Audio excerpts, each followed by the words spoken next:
स्वागत है, सभी को नमस्कार। आप देख ही रहे हैं कि मीडिया में किस प्रकार से सदन को लेकर, सदन के अंदर की गतिविधियों को लेकर घमासान मचा हुआ है। पूरे देश में विपक्ष कहीं न कहीं एक अस्थिरता का माहौल बनाने की चेष्टा कर रही है, और यह आज से ही नहीं, जब से भारतीय जनता पार्टी और एनडीए की सरकार तीसरी बार बनी है, तब से जॉर्ज सोरोस के कहने पर विशेष करके राहुल गांधी और कांग्रेस पार्टी और उनके जो अलायंस पार्टनर है, देश में कहीं न कहीं संस्थाओं के ऊपर हमला कर रहे हैं। चाहे वो संस्थान सुप्रीम कोर्ट का हो, चाहे वो संस्थान इलेक्शन कमीशन का हो, या चाहे वो संस्थान स्पीकर का हो, सभी संस्थानों के ऊपर हमले करने का प्रयास, और सबसे दुखद है प्रधानमंत्री के संस्थान के ऊपर भी। मैं नहीं कहूंगा कि माननीय नरेंद्र मोदी जी के संस्थान के ऊपर, प्रधानमंत्री यह एक पद है जिसे देश चुनती है, प्रधानमंत्री जी के संस्थान के ऊपर भी हमला करने की कोशिश और प्रयास कांग्रेस पार्टी और उसके अलायंस पार्टीज करते रहे हैं। आज ऐसे ही अनेकों विषयों पे एक संक्षेप टिप्पणी मैं यहां रखूंगा। सर्वप्रथम मैं एसआईआर से आरंभ करूंगा, क्योंकि भारतीय जनता पार्टी और भारत के लोकतंत्र के खिलाफ ममता बनर्जी और उससे पहले कांग्रेस पार्टी ने जिस प्रकार का माहौल पूरे भारतवर्ष में बनाने की कोशिश की थी कि ये जो एसआईआर है ये फर्जी है, ये जो स्पेशल इंटेंसिव रिवीजन है, यह इलेक्टोरल रोल को उसकी सुचिता के लिए नहीं है, यह भारतीय जनता पार्टी के लिए फायदे के लिए है, यह मसौदा गैर कानूनी है। इस प्रकार से पूरे देश में एक नैरेटिव बनाने की कोशिश ममता बनर्जी ने किया था। ममता बनर्जी यहां तक विषय को लेकर आई थी कि वो खुद सुप्रीम कोर्ट में एक पिटिशनर के रूप में विगत हफ्ते, पिछले हफ्ते उन्होंने अपने आप को प्रस्तुत किया था, खुद उन्होंने दलील रखी थी और उन्होंने कहा था कि एसआईआर के माध्यम से बंगाल के ऊपर अत्याचार हो रहा है। उन्होंने अपील की थी कि एसआईआर को खारिज कर दिया जाए और ये जो अपॉइंटमेंट्स हैं ये गैर कानूनी है। मगर कल सुप्रीम कोर्ट ने जो अपना निर्णय दिया है वो कहीं न कहीं ममता बनर्जी और तृणमूल कांग्रेस की सरकार जो बंगाल में है उसको एक बहुत बड़ा झटका है। सुप्रीम कोर्ट ने बहुत स्पष्ट रूप से कहा, और मैं पढ़ना चाहूंगा क्योंकि अंग्रेजी में कहा गया है, शब्दशः मैं पढ़ रहा हूं, whatever orders or clarifications required we will issue, but we will not allow any impediment in SIR. This must be understood by all states. Chief Justice of India Suryakant जी। अनुवादित करूं तो इसका अर्थ होता है कि सभी स्टेट ये जान ले, किसी भी कीमत पर एसआईआर को रोका नहीं जाएगा। अगर एसआईआर को लेकर किसी प्रकार के क्लैरिफिकेशन की आवश्यकता है तो वो क्लैरिफिकेशन सुप्रीम कोर्ट करेगी, मगर एसआईआर को गलत कहना, एसआईआर को गैर लोकतांत्रिक कहना ये नहीं है।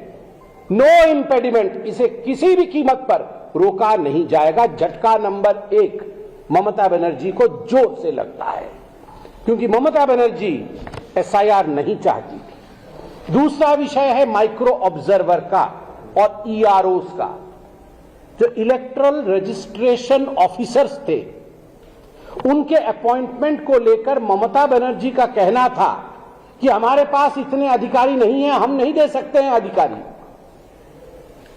कल सुप्रीम कोर्ट ने स्पष्ट शब्दों में कहा कि आज जब मैं खड़ा हूं लगभग 1:30 बजे हैं, आज 5 बजे तक till today 5 PM 8,505 group B के अधिकारी अपने डीएम्स को, डिस्ट्रिक्ट मजिस्ट्रेट्स को जाके रिपोर्ट करे और ड्यूटी में ज्वाइन करे। अर्थात एक तरह से ममता बनर्जी को झटका लगा है कि जो ममता बनर्जी कह रही थी कि हम ऑफिसर नहीं दे सकते हैं, अब वो सूची लेकर जमा कर रही हैं और 8,505 ऑफिसर अब नियुक्त किए जाएंगे। सुप्रीम कोर्ट ने भी कह दिया कि देख लो भैया, ये जो ऑफिसर नियुक्त किए जा रहे हैं ये राजनीतिक रूप से काम न करे, राज्य सरकार इनको भड़का करके कोई काम नहीं करे, इन सब विषयों पे नजर इलेक्शन कमीशन ऑफ इंडिया रखेगी। और इलेक्शन कमीशन ऑफ इंडिया को अगर लगता है कि प्रलोभन के अंतर्गत, डर के अंतर्गत या इनकेपेबिलिटी के अंतर्गत ये ऑफिसर काम कर रहे हैं, तो election commission of India directly इनके खिलाफ कड़ी कार्यवाही कर सकती है। तो ममता बनर्जी जो ऑफिसर्स को डराने धमकाने का काम कर रही थी या सोच रही थी, वो भी नहीं हो सकता। तीसरा विषय माइक्रो ऑब्जर्वर्स को लेकर बड़े स्पष्ट रूप से सुप्रीम कोर्ट ने कहा माइक्रो ऑब्जर्वर्स रहेंगे। माइक्रो ऑब्जर्वर्स अपने असिस्टेंट रोल में रहेंगे, वो असिस्ट करेंगे और ईआरओस के साथ मिलकर वो काम करेंगे असिस्टिंग रोल में। चौथा सबसे बड़ा विषय है, सुप्रीम कोर्ट ने कहा कि ये जो फॉर्म नंबर 7 होता था ऑब्जेक्शन का, ऑब्जेक्शन मतलब क्या होता है, मतलब ममता बनर्जी की टीएमसी के किसी विधायक ने 20 लोगों का कि इनको आप वोटर कार्ड में जोड़ो एक फॉर्म दिया। पिताजी की उम्र आपने देखा होगा, पिताजी का उम्र है 25 साल और बेटे का उम्र है 15 साल। पिताजी का उम्र है 24 साल, बेटे का उम्र है 17 साल, मतलब 5 साल में 6 साल में कोई पिता बन गया है, 10 साल में उसके 5 बच्चे हो गए। तो ये सारी जो खामियाजा थी उसके खिलाफ जो जागरूक नागरिक हैं, अवेयर सिटीजन्स, उन्होंने ऑब्जेक्शंस दिया। ये कैसे हो सकता है, पिता का उम्र 25 साल, बेटे का उम्र 15 साल, 16 साल, ये संभव नहीं है, तो इसको इलेक्टोरल रोल से हटाया जाए। ये फॉर्म 7 में दिया जाता है। जब फॉर्म 7 में ये दिया गया तो ममता बनर्जी ने बुला के अपने सभी नेताओं को कहा जला दो, फॉर्म 7 जला दो। ऐसे ऐसे गड्डी बना के फॉर्म 7 को जला दिया गया था। चकुलिया याद करिए, फरक्का वीडियो का याद करिए कहानी, यहां सब फॉर्म 7 जलाए गए थे। सुप्रीम कोर्ट ने संज्ञान में लिया और कहा कि खबरदार, फॉर्म 7 की सुनवाई होगी, स्टैट्यूटरी तरीके से सुनवाई होगी। अगर जिसने कंप्लेंट किया है, कंप्लेनेंट उपस्थित भी नहीं होता है, तो भी उस कागज का महत्व है। उस कागज में अगर कंप्लेंट किया गया है तो सुनवाई करना पड़ेगा। ये राजनीतिक रूप से काम नहीं चलेगा, सुनवाई करनी पड़ेगी। और अंत में सुप्रीम कोर्ट ने डीजी पुलिस, वेस्ट बंगाल के डीजी पुलिस को कहा है कि आप हिंसा रोकने में नाकाम है, इसलिए आपको हम शो कॉज करते हैं। डीजी पुलिस को शो कॉज किया गया है और कहा गया है पर्सनल एफिडेविट सबमिट करिए, पर्सनल एफिडेविट, कि आप हिंसा रोकने में क्यों नाकाम है। तो ये केवल डीजी पुलिस को एक तरह से शो कॉज नहीं हुआ है, ममता बनर्जी को शोकेस किया है सुप्रीम कोर्ट ने कल कि आप वायलेंस रोकने में अक्षम हैं और पर्सनल एफिडेविट दीजिए। डीजी पुलिस तो ममता बनर्जी के नीचे काम करते हैं, तो डीजी पुलिस को शोकेस होने का अर्थ होता है कि शोकॉज हुआ डीजी पुलिस, चेतावनी दी गई डीजी पुलिस को। इसका अर्थ है सुप्रीम कोर्ट ने चेतावनी दिया है ममता बनर्जी को कि आप फॉर्म 7 जला नहीं सकते हैं, आप इलेक्शन में जो ऑफिसर्स इन्वॉल्व है उनको धमका नहीं सकते हैं, उनको मार नहीं सकते हैं। उनका जीवन महत्वपूर्ण है, उनके जीवन की रक्षा करना आपका दायित्व है। अभी मैं पार्लियामेंट में सुन रहा था, न्यूज में सुन रहा था, ये अभिषेक बनर्जी कह रहे थे हम इम्पीच कर देंगे, हम सीईसी को हटा देंगे, इम्पीच कर देंगे। आजकल ये नया फैशन आया है, मतलब जिनको जनता इम्पीच करती है वो पूरे दुनिया को इम्पीच कर देंगे। क्या मजाक बना के रखा हुआ है? सुप्रीम कोर्ट ने ऑर्डर दिया तो आप सीईसी को इम्पीच कर देंगे? ऐसा नहीं होता है। लोकतंत्र में कानून के हिसाब से, आईन के हिसाब से लॉफुल तरीके से देश चलता है।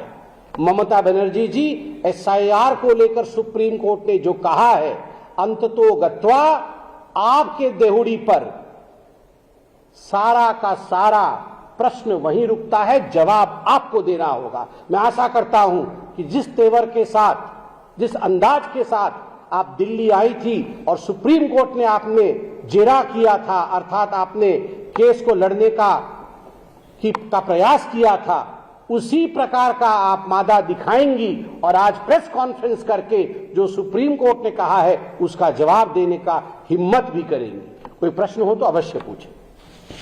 संसद की ओर वापस लौटते हैं और वहाँ काम नहीं चलने दिया जा रहा है, लेकिन 2007-8 में हमने एक सीन देखा था जिसमें राहुल गांधी बैठकर चाइनीज प्रेसिडेंट पार्टी के चीफ के साथ सोनिया गांधी और मनमोहन सिंह और आनंद शर्मा की प्रेजेंस में एक एमओयू साइन कर रहे थे। उस एमओयू के बारे में कुछ बता पाएंगे आप?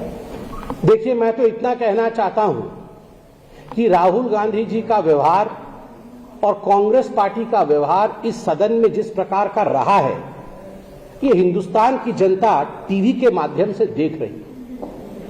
मुझे खुद एक सांसद के रूप में न केवल दुख लगता है, मगर मैं शर्मसार महसूस करता हूं कि सदन में ये सब हो रहा है। सदन में जो पार्लियामेंट के अंदर जो माननीय प्रधानमंत्री की कुर्सी होती है, उस कुर्सी पर आज नरेंद्र मोदी बैठे हुए हैं, उससे पहले मनमोहन सिंह जी बैठे थे, उससे पहले वाजपेयी जी बैठे थे, उससे पहले अनेकों नेता, अनेकों दल के नेता बैठे थे। वो कुर्सी किसी पार्टी की नहीं थी, वो कुर्सी भारत के लोकतंत्र के सबसे बड़े मंदिर सदन की गरिमा की कुर्सी है।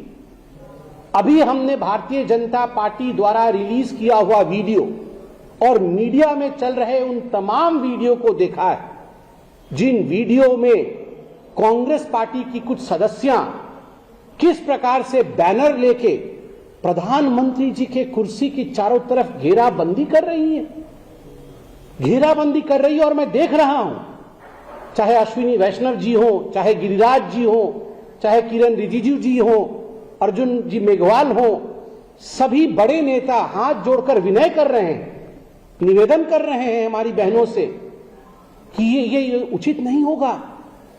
This seat, this place is not just for the prime minister, this means India's prime minister, this is a coveted post. आप इसकी गरिमा को समझिए। हम भी सत्ता से बाहर बहुत वर्ष रहे हैं, अधिकांश समय Bharatiya Janata party treasury bench में नहीं बैठी है, ऑपोजिशन में बैठी है। आप याद करिए, कभी राजमाता सिंधिया, कभी सुषमा स्वराज जी, इतनी बड़ी सदस्य, ये कभी जाके इन्होंने प्रधानमंत्री जी की कुर्सी को घेरने की कोशिश की हो, कभी इस प्रकार का व्यवहार दिखाया हो। राहुल गांधी जी के इशारे पर प्रधानमंत्री की कुर्सी के चारों तरफ घेराबंदी करने की कोशिश करना, प्रधानमंत्री जी के अहित करने की चेष्टा करना कि अगर वो हाउस में आते हैं तो हम कुछ ना कुछ ऐसा करेंगे जिससे उनका अहित होगा, ये कैसी सोच है, ये कैसा सोच है? आप खुद सोच के देखिए। मुझे लगता है पूरे हिंदुस्तान को सोचना होगा। And the time has come when India should impeach Rahul Gandhi and the Congress party from politics. Sir, Congress party has submitted no confidence motion against Om Birla ji. Also, Congress is saying that Om Birla ji is acting like under BJP pressure. देखिए, Congress party जी ने, Congress party के राहुल गांधी जी ने और Congress party के नेताओं ने, मैंने अभी टीवी पर देखा, प्रेस कॉन्फ्रेंस के लिए मैं आया था, तो उन्होंने माननीय स्पीकर के लिए अविश्वास का प्रस्ताव दिया है। इस पर पार्लियामेंट ही जवाब देगी। I am not authorized to speak on that. ये इशू, उसका मैंडेट कहीं और है, स्पीकर का ऑफिस इस पे कह सकता है। मगर मैं एक बात कहना चाहूंगा कांग्रेस पार्टी को और खास करके राहुल गांधी को, आप इतने एंटाइटल्ड हैं, आप इतने एंटाइटल्ड महसूस करते हैं अपने आप को कि आप कोई नियम नहीं मानेंगे, आप सदन का कोई भी कानून नहीं मानेंगे और उसके ऊपर आप कहेंगे कि हम किसी पर विश्वास नहीं करते, अविश्वास लेकर आएंगे। और ये केवल सदन के अंदर नहीं हुआ, यही कांग्रेस पार्टी कुछ दिन पहले तमिलनाडु में एक जस्टिस के खिलाफ उन्होंने न्यायोचित न्याय दिया, न्यायोचित वर्डिक्ट दी दीपम केस को लेकर, उनके खिलाफ भी, उस जस्टिस के खिलाफ भी इंपीचमेंट ला रही थी। सुप्रीम कोर्ट ने कल उसको अपहोल्ड किया है। जो जस्टिस साहब ने किया था ठीक किया है। आप उस जस्टिस के खिलाफ भी इंपीचमेंट ला रहे थे। आप चीफ जस्टिस ऑफ इंडिया के खिलाफ भी कुछ वर्षों पहले, याद करिए, इंपीचमेंट ला रहे थे। अभी एक नेता कह रहे हैं कि हम सीईसी, चीफ इलेक्शन कमिश्नर के खिलाफ ही इंपीचमेंट लाएंगे। अब स्पीकर महाशय के लिए भी ऐसे शब्दों का प्रयोग किया जा रहा है। Those who have been impeached of their consciousness are the ones who want to impeach all the constitutional posts of India. मगर याद रखिए, आज जो कॉन्स्टिट्यूशनल पोस्ट पे बैठे हुए हैं, ये मोहताज नहीं है कांग्रेस पार्टी के या राहुल गांधी के। जनता ही जनार्दन है, जनता जगन्नाथ है, जनता ही आशीर्वाद करती है, तभी जाकर प्रधानमंत्री बनते हैं, तभी जाकर सांसद बनते हैं। जनता के दरबार में आज लोग ये जानते हैं कांग्रेस पार्टी का षड्यंत्र क्या है। और मैं आपको बताता हूं, आप आने वाले चुनावों में देखिएगा कांग्रेस का हश्र क्या होगा। विगत कितने चुनावों में कांग्रेस का हश्र क्या हुआ। ये एसआईआर जाके रो रहे थे राहुल गांधी बिहार में। क्या हुआ बिहार में राहुल गांधी का? महाराष्ट्र में बीएमसी के चुनाव में क्या हुआ राहुल गांधी जी के पार्टी का? हरियाणा में क्या हुआ राहुल गांधी जी के पार्टी का? एक मैच्योर बिहेवियर के साथ आगे बढ़ना चाहिए। Immaturity does not take you anywhere mister Rahul Gandhi.